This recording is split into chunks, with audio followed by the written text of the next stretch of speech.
Hey folks, it's Rob Flux here with another Sunday session, and today is a very special session. It is a horizon. This is where I'm going to give you the insights into where I think the market is going, and more importantly, why I think the market is actually going there. Now, today's episode is actually something that I've taken as an extract out of an event I did on February the 16th. 100 hours worth of effort and research into all the things as to where the issues, challenges, problems, and opportunities were in the upcoming market. And I presented that on day for a 12-hour mammoth epic episode. And I do that every year, twice a year, called Developer Launchpad. So whilst that event is over for this particular year, what I've done is actually take out an extract out of that. Now, noting that that event was on the 16th of February, what I was predicting at the time was that the RBA 2 days later, on the 18th of February, would actually be, dropping interest rates for the first time in 4 years. And lo and behold, that is exactly what happened. So the interest rates are now dropped to 4.1%, which is the start of what I think to be a series of interest rate drops over the next 12 months or so. So what does that mean to you? What are the opportunities that it presents and that sort of thing? More importantly, how can you actually take advantage of that? Now, what I think it is, in summary, is the opportunity for you in the property development space to be able to buy low right now before the market gets a huge amount of momentum. Be able to run the project for the duration of the deal. Now, depending upon the deal you do, that might be a 12 to 18 month mark, maybe even 2 years, depending upon the size of your project.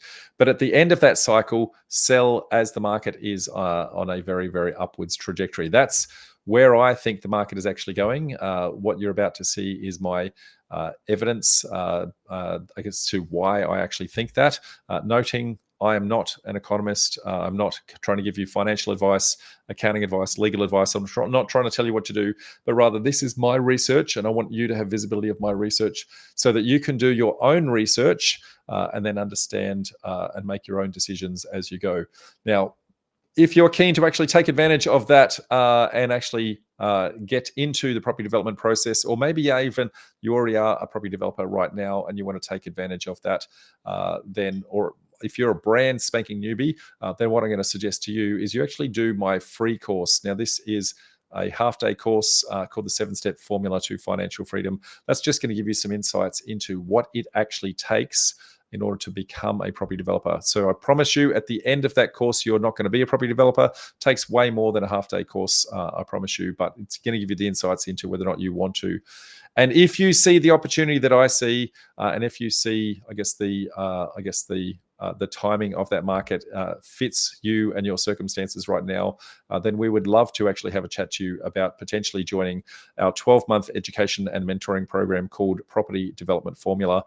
Now, it is an application-only process. This is not something where we just take everybody coming in. You are going to have a sit down and talk to either me or one of my team to make sure that you are a good fit for us.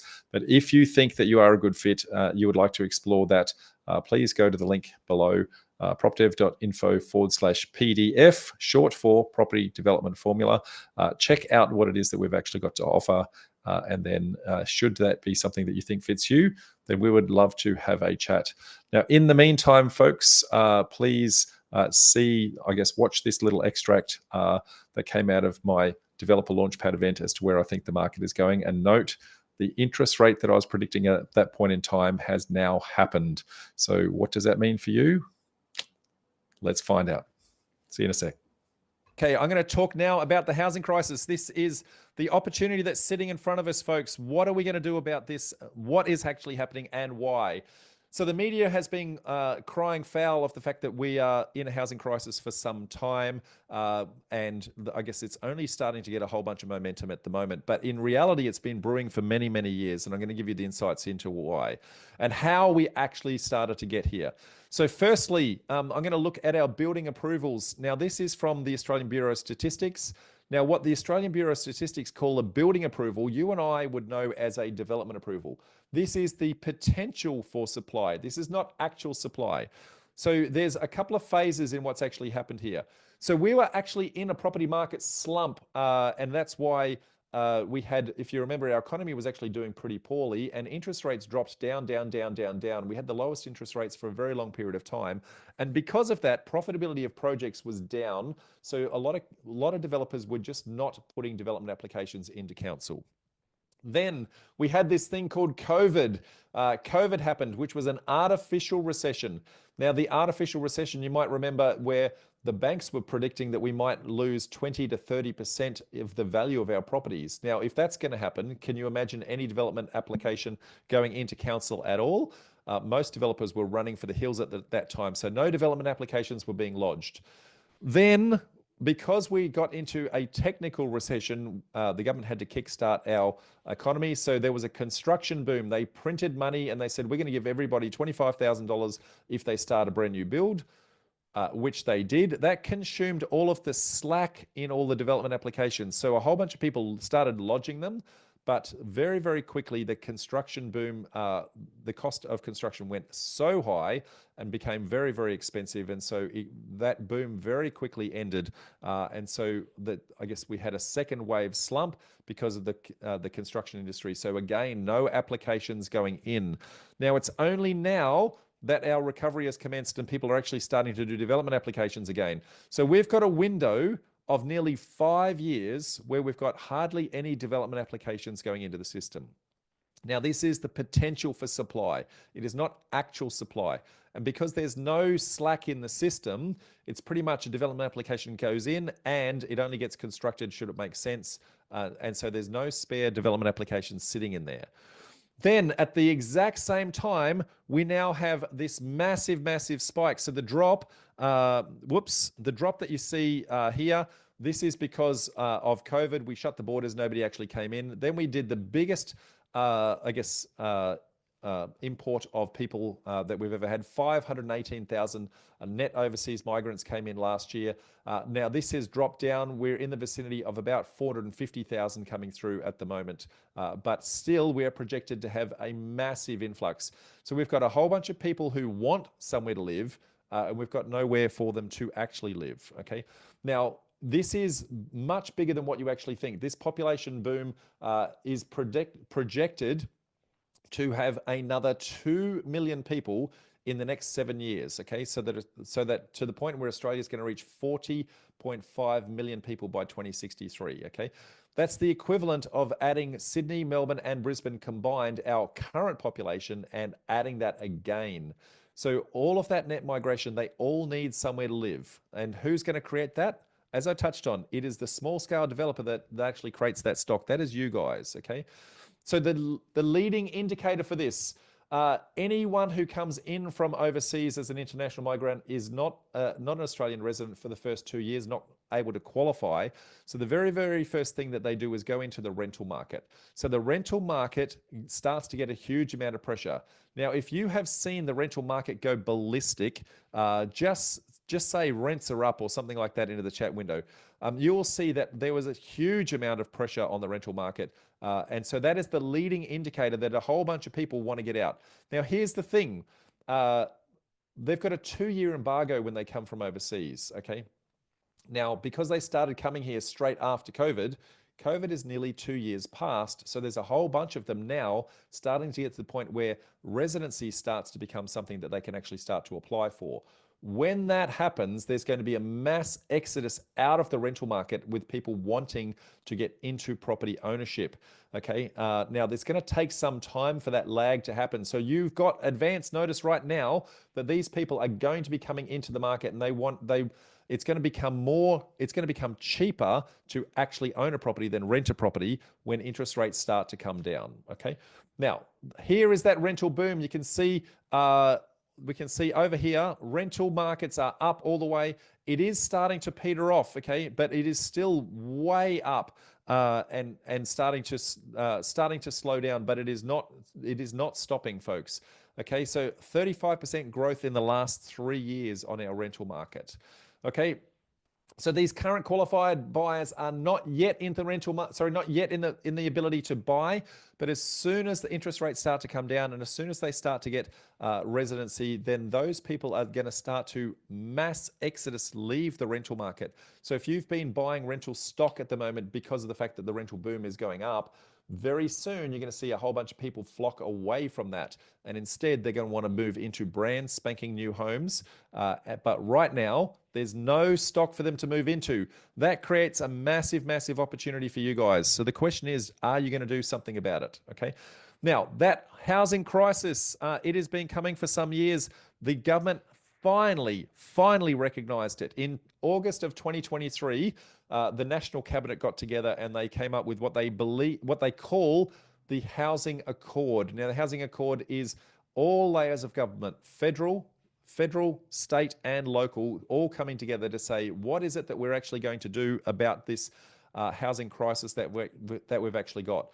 What they recognized is that they needed 1.2 million well-located homes. The well-located is the key, folks, to be constructed in the next 5 years, okay?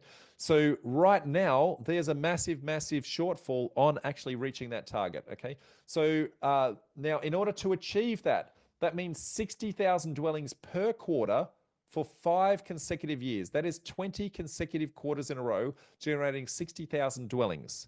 Now, just to put that in perspective, Australia has never, ever, ever, ever achieved that number of dwelling completions this century, okay? So we need massive amounts of construction in order to meet those goals, and we've not done that, and our market is not geared for that right now. What that means is there's a massive opportunity for you guys to get in and actually create that market, create that opportunity. Now, we're not even close to actually achieving this right now, okay? So this is a Channel 9 story, literally only a couple of months ago, that actually talked about how far short we actually are, okay? So at the current rate, that 1.2 million homes that they want in 5 years, at the current rate, we will only achieve 800,000 homes. By the time we get to the end of 5 years, we'll be 400,000 homes short. Okay, that is how bad this housing crisis actually is and the trajectory that we're actually on right now. So when we look at the dwelling commencements, we can actually see this in real world. We are a long way from where we actually need to be, and our job is to actually change that. So the result, right now, we are currently 200,000 dwellings in deficit today, okay? And another 37,000 homes this year alone are actually starting to be added to this. The problem is starting to amplify, and you are the antidote. So this is a massive ticking time bomb. The question is, what are we actually going to do about it, okay? So what is the solution? Let me give you all the keys on what that is, and the answer is you. So the highest demand is for the small scale, well-located developments in what they are calling the missing middle, okay? The missing middle is an industry term that the big guys use, but the big guys don't actually create, okay? So what is the missing middle? Well, when we start to look at all the stock in the world, okay, we've got urban sprawl that the big developers do, so brand new suburbs as we push the cities out into the burbs. Then we've got high-rise apartments all the way in the city because it's too far for people to commute. And the missing middle is all the stock in the middle. So granny flats, small lot homes, duplexes, triplexes, courtyard apartments, townhouses, terrace homes. It's filling in the gaps where the existing infrastructure is already in place. So carving up the big backyard, which used to be the dream of the past, and putting much smaller dwellings in place, because the great Australian dream of the big backyard has gone, okay? The number of international migrants that we come in who are used to having much, much smaller homes to actually live in with low maintenance and that sort of thing, it is amazing that big backyard, whilst it's not needed, it is nowhere near the demand that it used to be way back. And as a matter of fact, more of the demand is for the smaller stock. Now, here's the interesting thing, okay? The big developers want to do the urban sprawl. The big developers want to do the high-rise apartments. But the missing middle projects are way too small to cover their overheads, okay? They need to generate hundreds of millions of dollars in profits in order to be profitable. And these small deals that are only getting 100K, 200K, 500K, they are way too small. 150 to $1 million just isn't big enough to cover their costs, meaning that the big developers are leaving all of this opportunity on the table. It's small scale developers like you. As I said, 80 to 90% of all development applications that go into councils all the way around the country are a 6-pack and below. It is the small scale developer that is doing that work. So now is your opportunity to start to fill in the gaps. Now, as proof point of what it is that I'm actually saying, here's some stats from the New South Wales government, I guess in talking to all the LGAs to see what all the development stock is. And you can see complying development code is the big orange one. That's the fast track approval process. And then the blue one, majority of all of this, small scale developments, folks. It is 80 to 90% of all the stock that's actually going in. So single homes, I guess complying developments, so duplexes, etc., and then all the way around, it is a huge opportunity. So the governments, in order to incentivize us, they are rolling out the red carpet to make it easy for us. There are changes happening everywhere to try and fast track this. The Queensland Government committee that I'm actually part of is one of those things that's actually trying to change the rules on that. New South Wales Government and their complying development codes trying to fast track that, and they're trying to change some rules on that at the moment. Victoria have announced that they're changing some rules to fast track a whole bunch of things. Every government around the country is starting to recognize that in order to get these targets, they need to make it easier for us to actually achieve. So what your opportunity is to understand what are the incentives happening in your particular area to take advantage of that. Okay, free gift time. I'm going to give away a $250 credit to anything that you want to do in our Property Developer Network community, whether that be coming to an annual membership, whether that be, I guess, joining up for, I guess, our developer program or anything like that. What is a good question I can actually ask on this? I haven't actually put my own notes in here. Let me think of a question on this one. Housing crisis. How short are we this year? How many houses further short are we going to get this year alone? We are already 200,000 behind, and this year we're going to get even further behind that number. What is the number? For those of you who are putting in 37,000, that's a pretty close bet.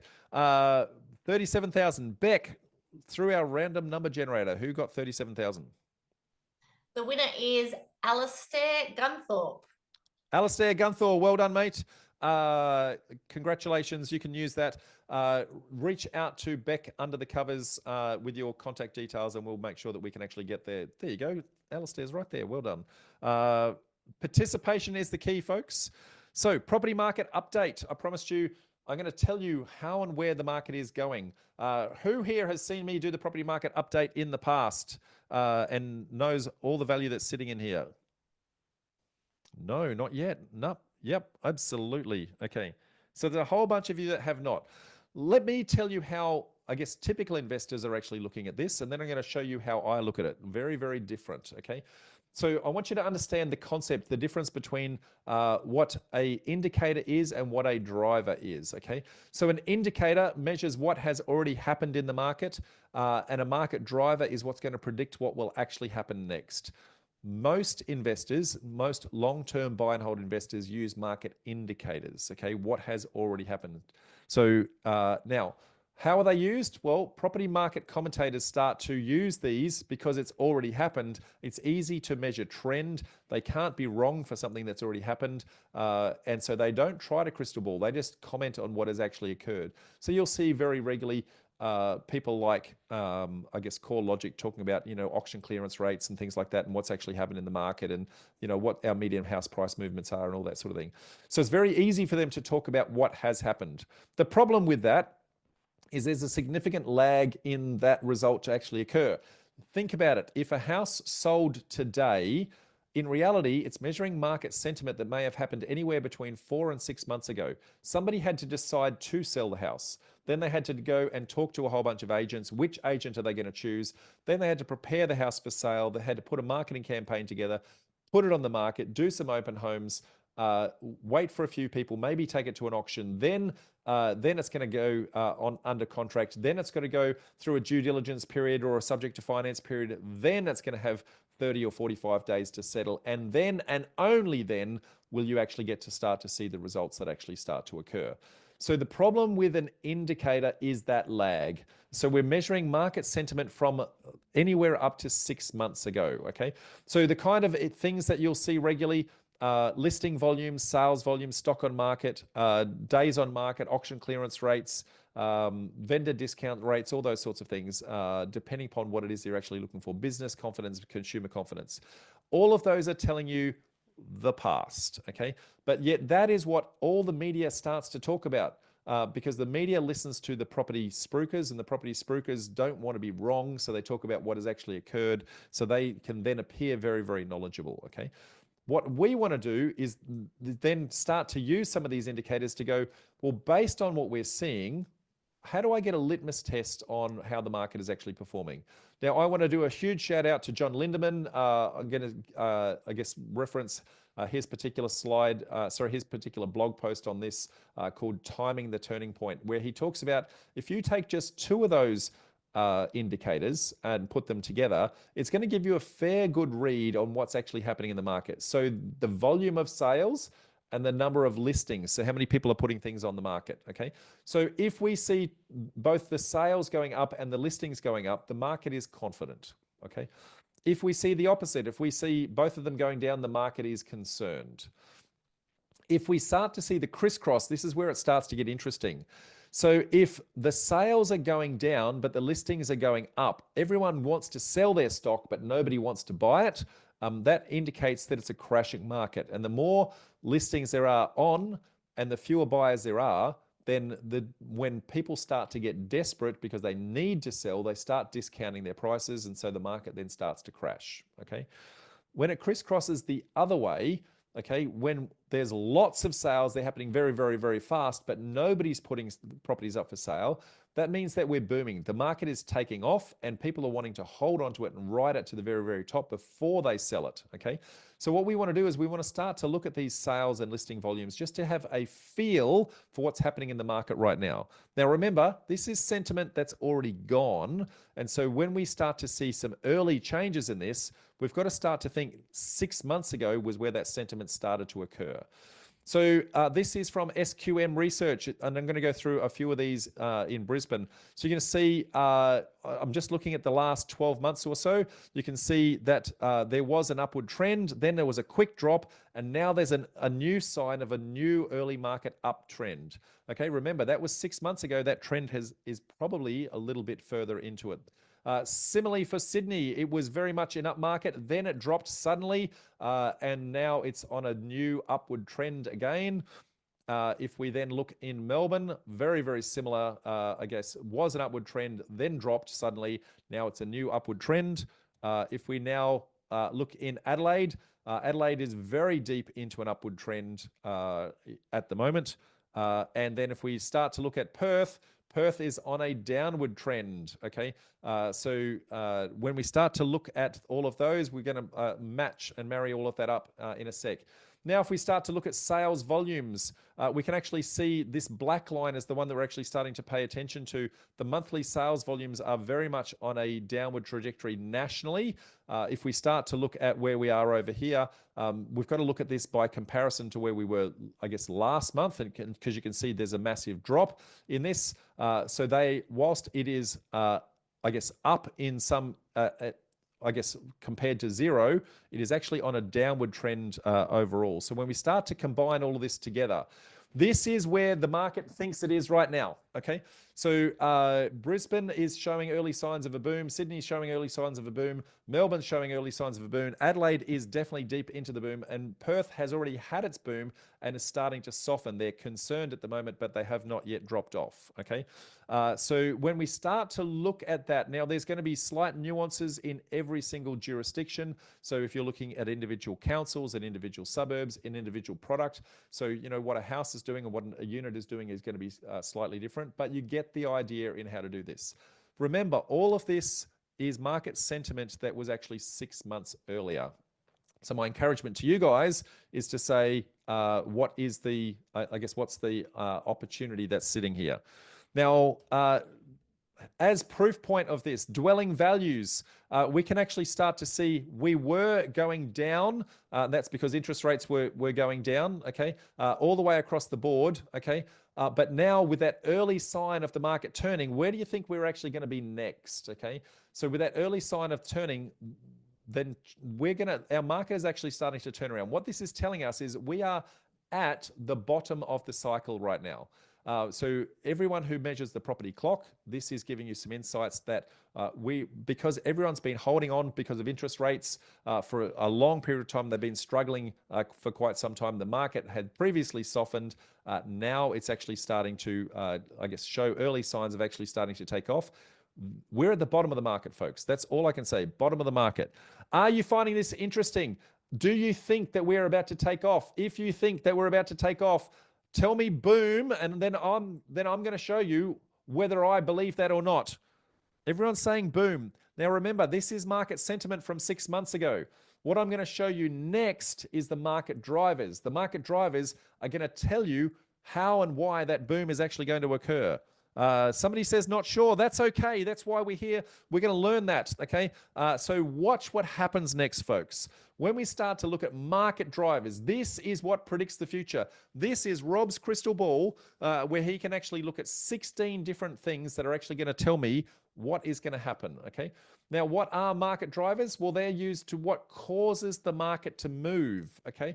And that helps us to actually then start to predict the market. What's wrong with them? Well, they're a little bit of a black art to interpret, okay? There's no one single thing that you need to look at. You've got to look at hundreds of things, and luckily for you, I've put about 200 hours into this presentation and looked at all those things on your behalf, so please pay attention. There is no single source of data, okay?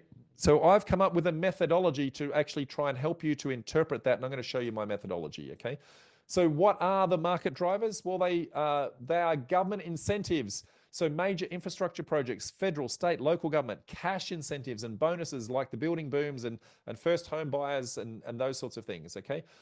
Population growth, births, deaths and marriages, interstate, intrastate, and international migration.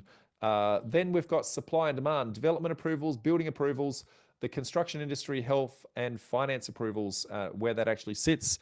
And lastly, we have purchasing power. Unemployment rates, you can't purchase if you don't have a job. Interest rates, you can't purchase if you haven't got buying power.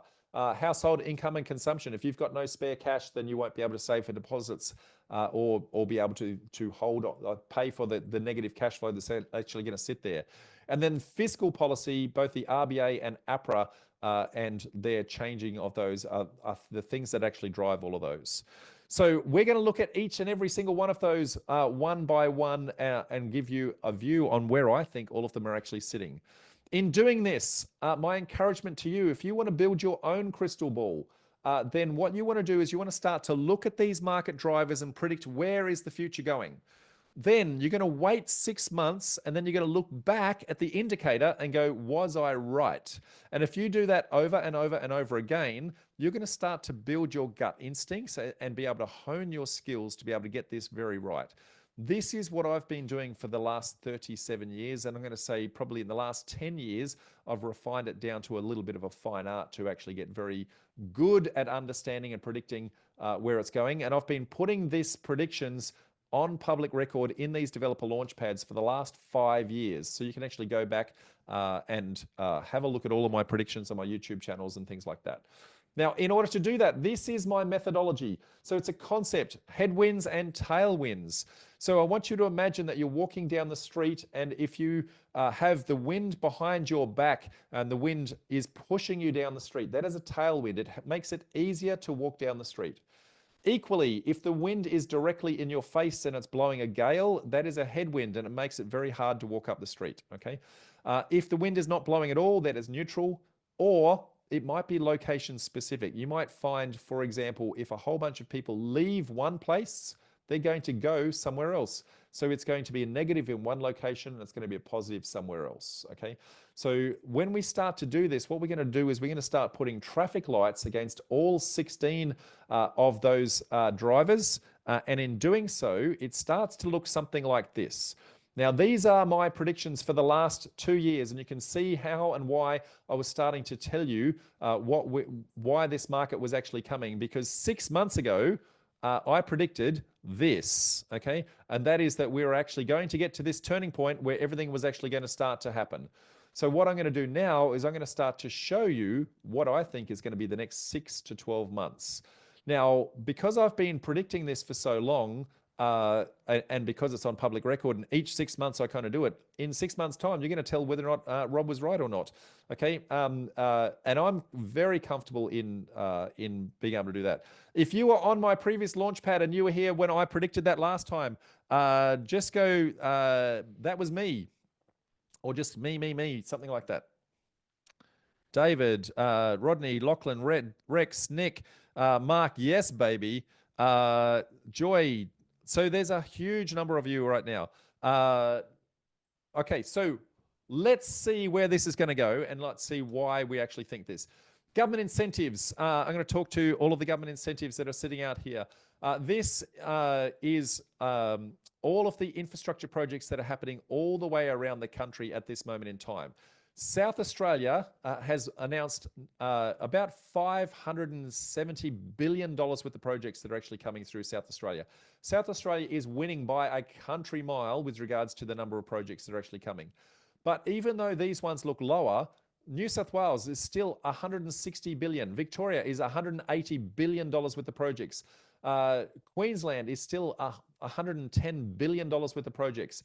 These are not measured in the millions, they're in the billions, folks. I cannot stress enough how much projects that we're actually got in the pipeline.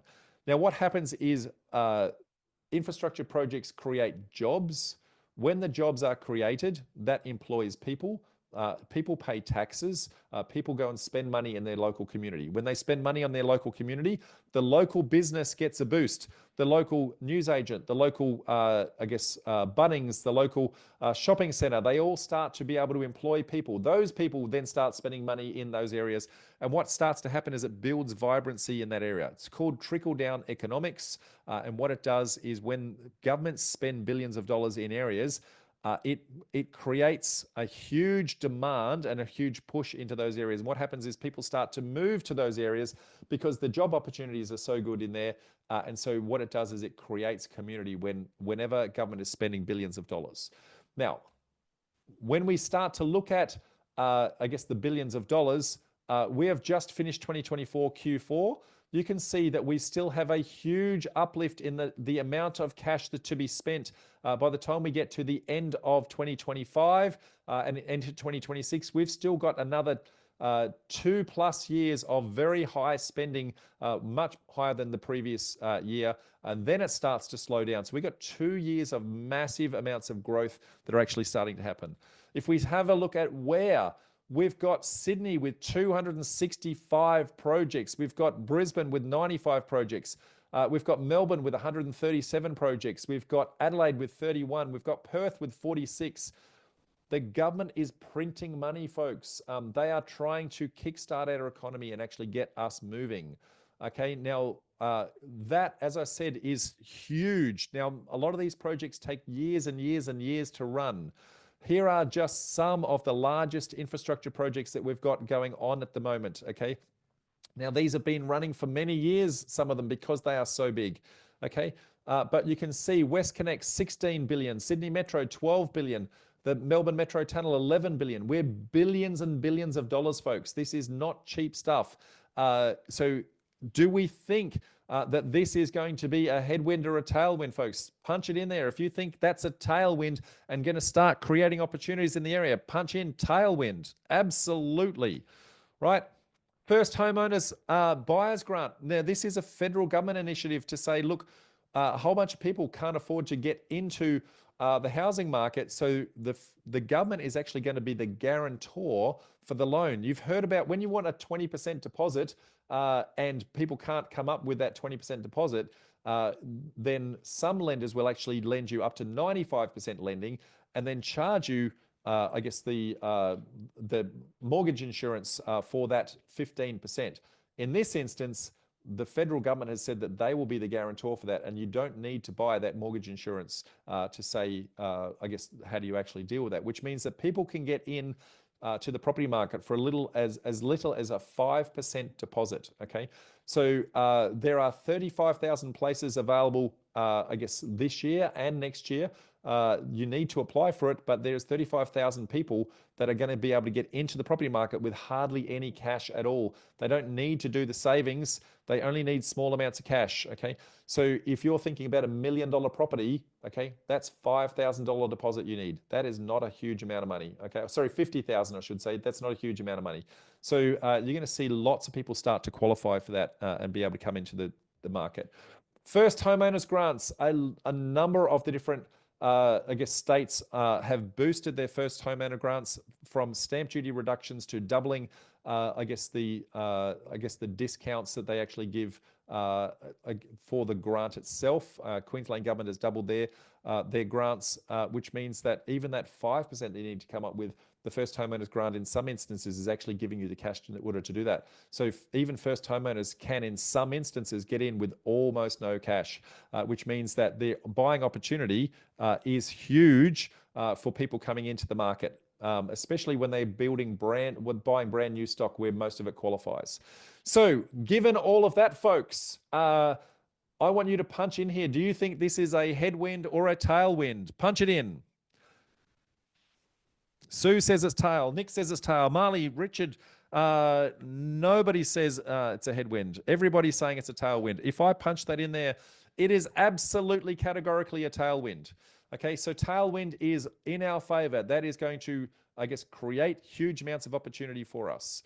Let's look at our population growth. Now, lots of different population growth here. Births, deaths, and marriages, interstate, intrastate, all those sorts of things, okay? This is our projected population growth over the next 30 years or so. You can see that we're projected to get to $39 and a bit million by 2069, okay? Which means huge population growth. International migration, so our population growth rate, I guess, changed massively, and it dropped in 2021 because we shut the borders for COVID. Our largest I guess, population increase is caused by international migration. We are a country of migrants. This is how we've actually grown. Very few of us are actually, I guess, from a births, deaths, and marriages. We don't move the dial in regards to that. Okay, where we see all of them went, New South Wales and Victoria got the bulk of the international migrants, okay, followed by Queensland, WA, and South Australia. That's why WA has had the biggest boom it's had in a very, very long time, because the number of international migrants that have actually gone there. And that's because WA and South Australia in particular, when you're coming across with a skilled visa, okay, then you need to go into a regional area.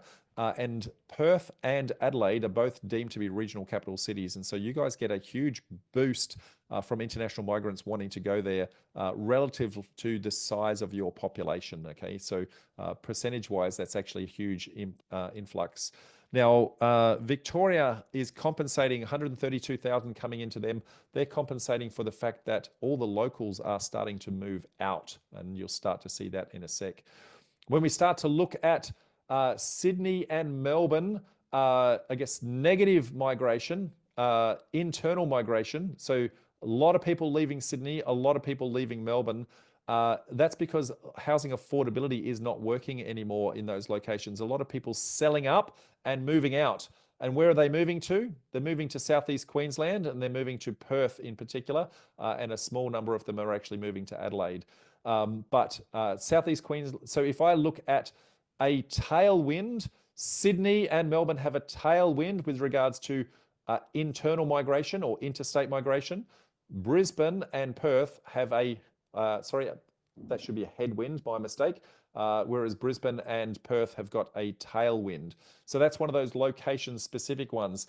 But they are, Melbourne and Sydney are overcompensating for international migration who are replacing everybody that's actually coming in.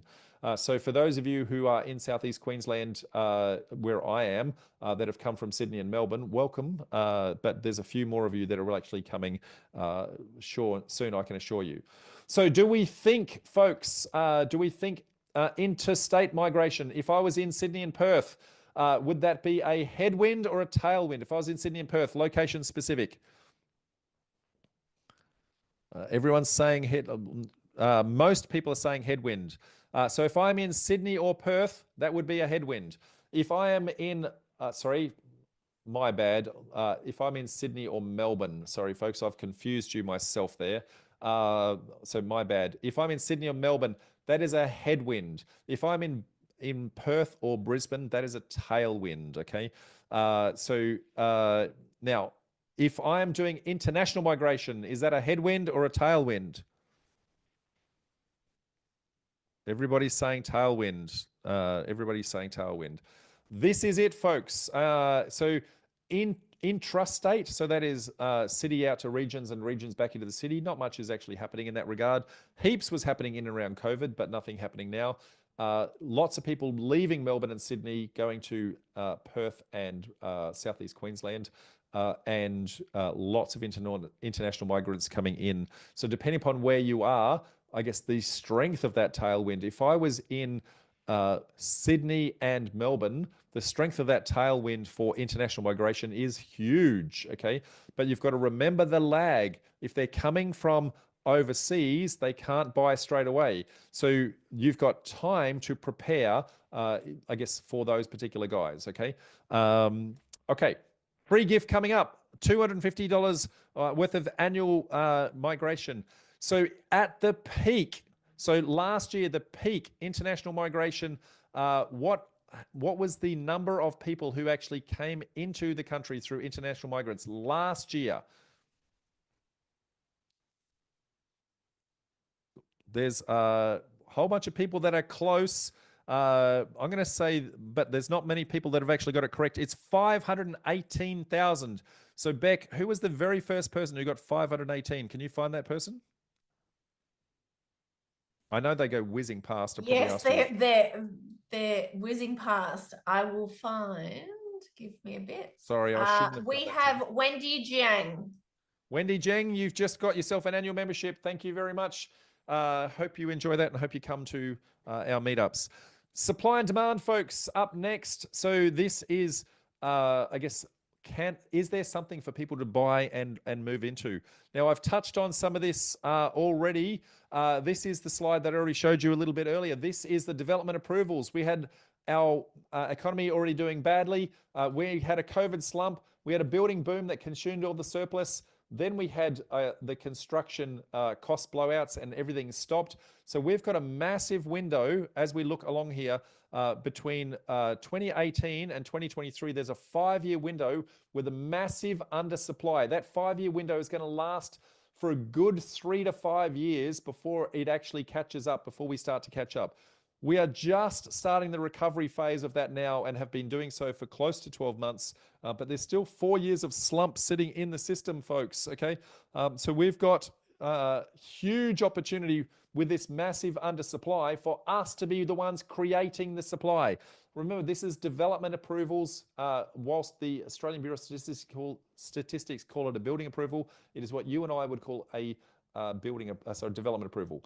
Then dwelling commencements. This is the number of houses that actually started commencing. Again, the exact same pattern, slump, then a COVID crash, then a whole bunch of things were actually started.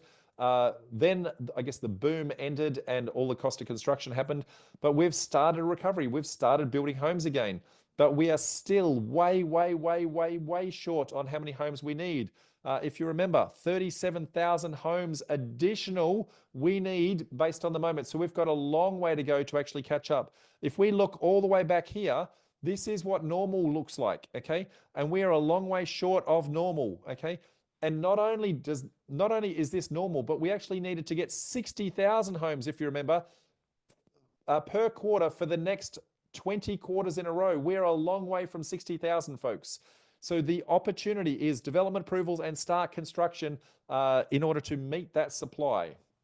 So if I look at development approvals, with the number of development approvals now starting to come into the system, is that a tailwind? Yes or no? Is that a tailwind? Tailwind. Tailwind. Yes, it is. Tailwind, tailwind, tailwind. What about the building approvals? Is that a tailwind? Are we starting to pick up on all of that? Is that a tailwind? Absolutely. Yes or no? Tailwind. Everybody's saying tailwind. Now, the finance approvals, people actually starting the commencements. I didn't look at the finance approvals, but there's no way they can actually start building unless somebody has the funding to actually do that. So that is equally a tailwind. So if we look at all of this, tailwind, tailwind, tailwind, folks. It is everything, the wind at our back starting to push us forward. The lucky last one, and probably the one that everyone wants to pay the most amount of attention to, is our purchasing power. Interest rates. Who's interested in what's going to happen with interest rates right now? Who's interested in that? Who's interested in interest rates? Me. Okay, let's see where we're going to go.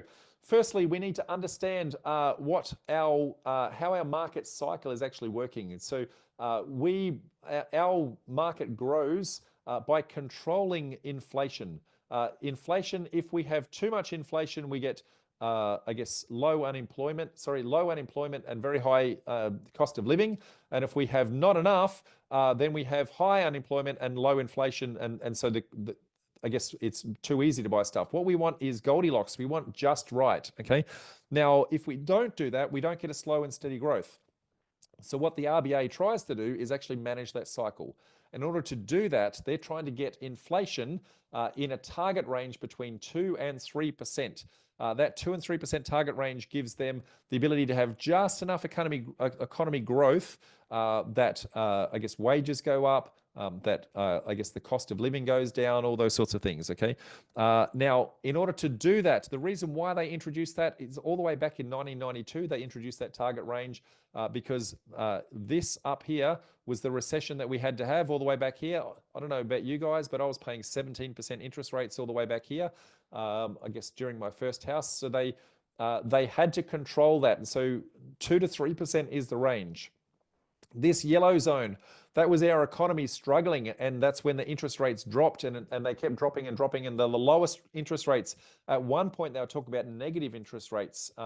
Then this funny thing called COVID happened, and inflation went through the roof, okay? And you can see by, I guess, ratcheting up our interest rates, they've been able to bring it down, and it's just about to pop into range, which means now the RBA needs to start to slow it down. Otherwise, it's going to overshoot the mark. And if it overshoots the mark, then we could go into a thing called stagflation. So they are going to absolutely try and bring us in for a soft landing, which means it's not if, it's when interest rates are going to drop. That is really the question, okay?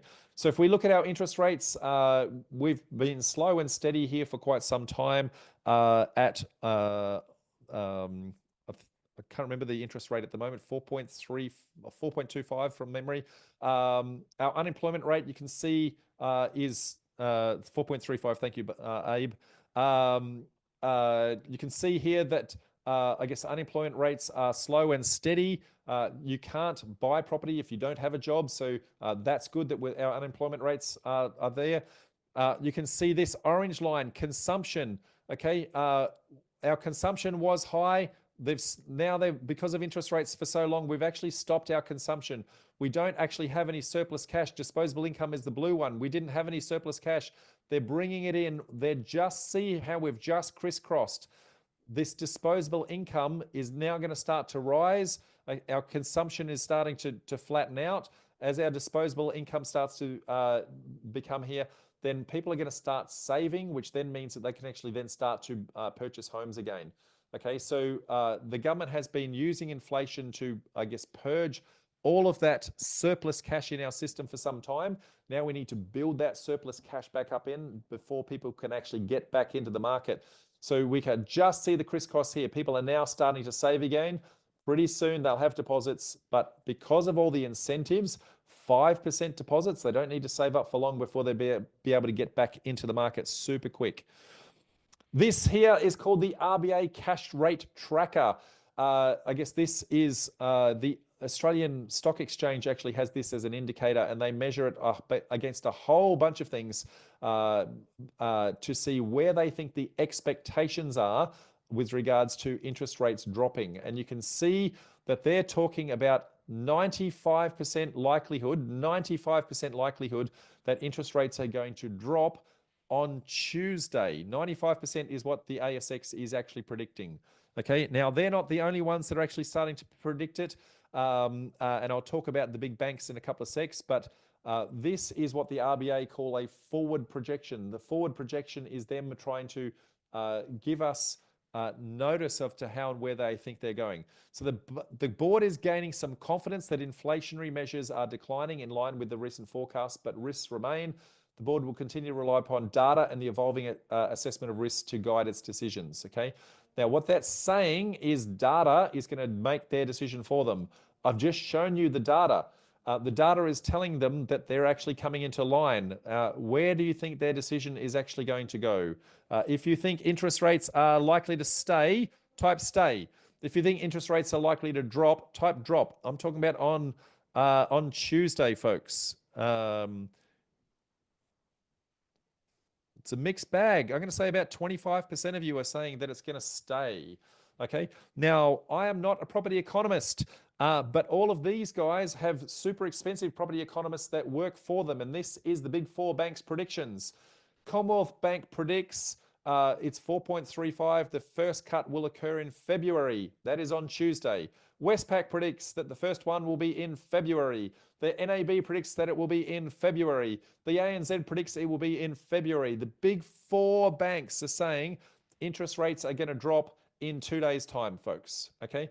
Now, they may or may not be right, but if they are not right, then you can bet your bottom dollar that March it's going to happen. And so will it be a huge drop? Absolutely not. It's going to be a very, very small drop because what they don't want to do, they don't want to cause an overexcitement. They don't want it to, I guess, turn on a dime. They want to bring it in for a soft landing. So they're going to reduce it and they're going to test it and see how it actually goes. Okay.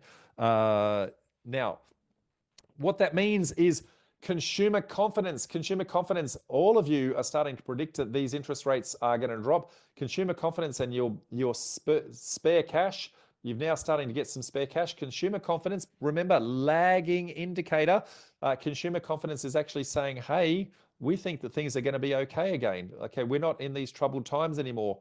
As soon as consumer confidence starts to, I guess, get track into the middle or even the top of that range, that is when you're going to start to see a buying frenzy. Okay, so at this point in time, let me tell you now that the interest rate drop is going to create some excitement and activity and interest in the market, but not yet change the dial with regards to affordability. Okay, so a lot of people need interest rates to drop anywhere up to 1% before affordability starts to come in.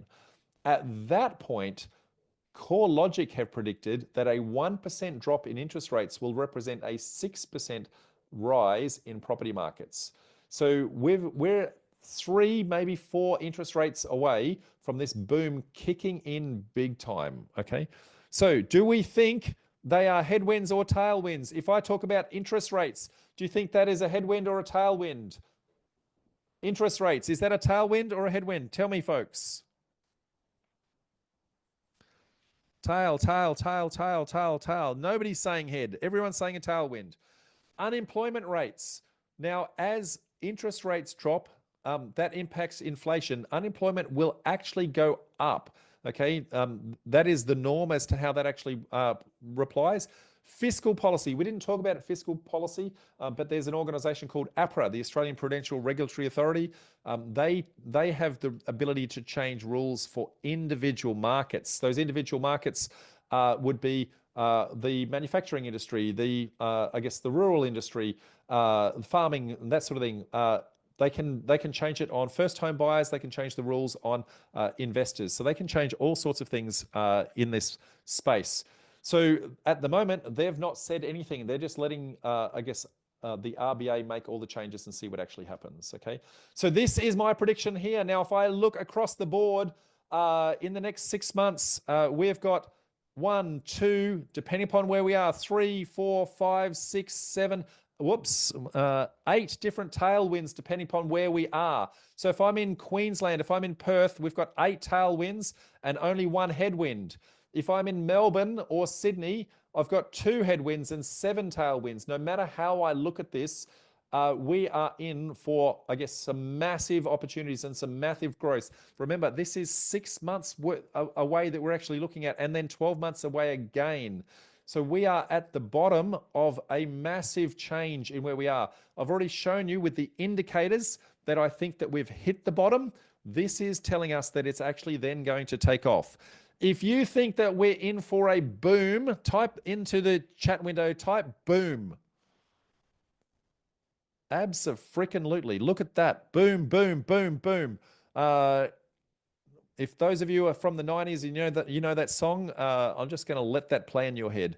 So the question is, folks, how much time have we actually got? Well, I think that you've got quite a bit of time to actually get ready.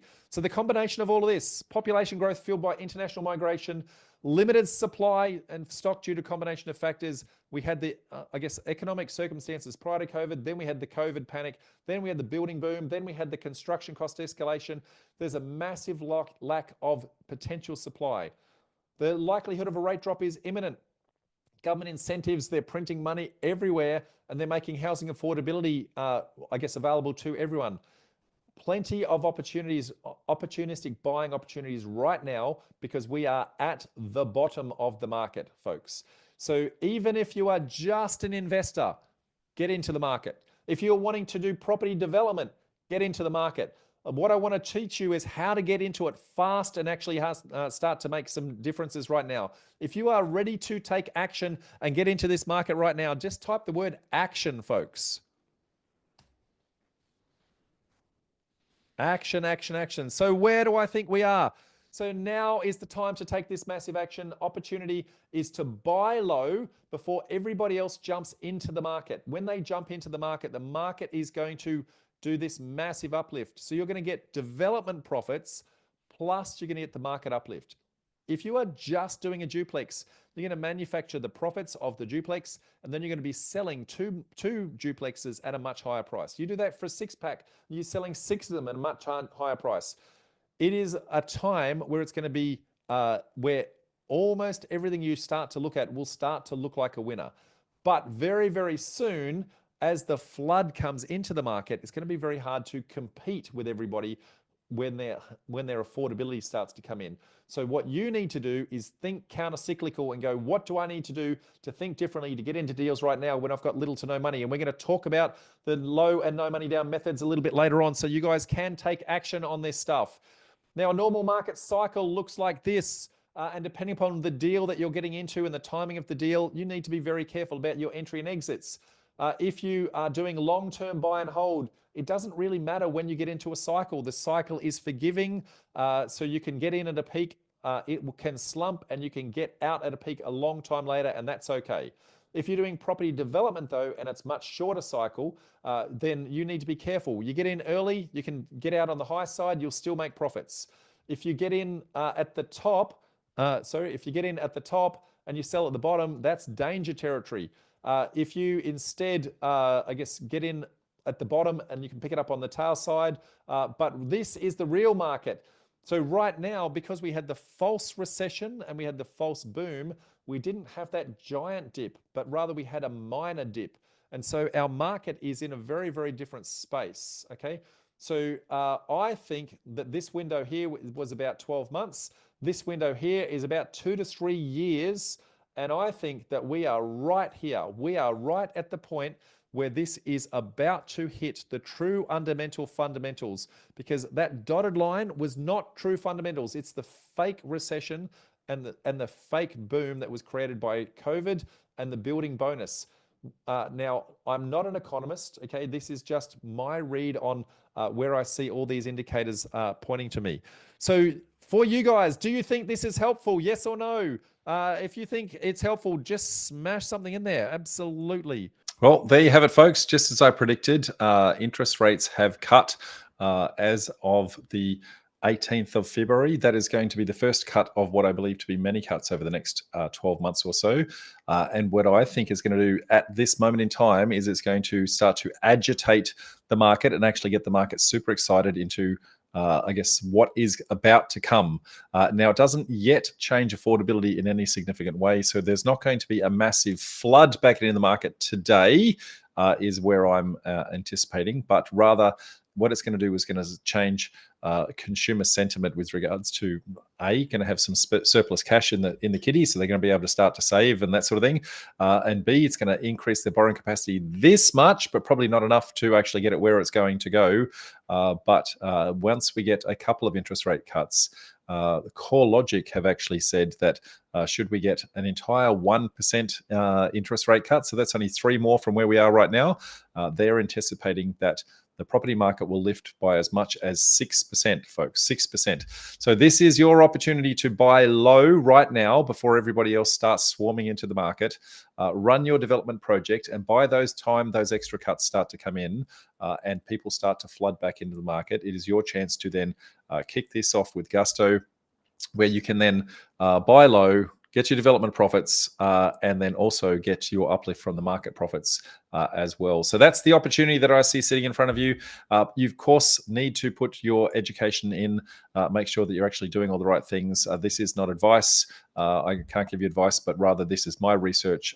Just wanted to expose you to my thinking and why I've been, why I'm thinking this based on my 37 years experience.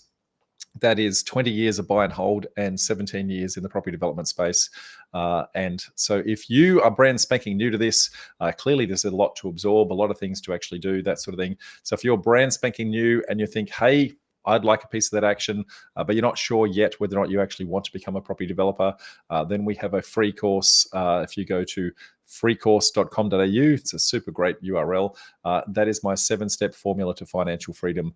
Now, at the end of that, it's about a half-day course. It's not going to be something that's going to make you become a property developer at the end of that process, but rather give you the insights into what it takes to become a property developer. If that is of interest, and if you want to go all the way, then we also run a 12-month education and mentoring program called Property Development Formula. And this is the step-by-step guide in how to start by understanding where the market is going, why the market is going there, measuring whether or not the market has started going there, whether or not those people are actually profitable, and more importantly, have you got enough demand so you can do the same thing by cookie cuttering someone else's deal. Now, if you think that is for you, folks, then we would love to have a chat with you. It is an application-only process. Not everybody, I guess, will qualify for that, but if you think that is you, if you think you're willing to put in the effort to make that actually happen, then we would love to have a chat with you to see whether or not it is a good fit for both of us. Till then, folks, I hope you got plenty from this Over the Horizon episode, and I look forward to seeing you at one of our upcoming meetups. We run these all the way around the country. We run them in Brisbane, Sydney, Melbourne, and Adelaide, and you can actually get to them and see the list of events that we've actually got up at our events page. Now, we run them physically in each location. We also live stream them via Zoom, so you can attend from no matter where you are in the country. So if you would like to participate, then I cannot wait to see you there. Till then, folks, I'm going to say bye for now. Bye.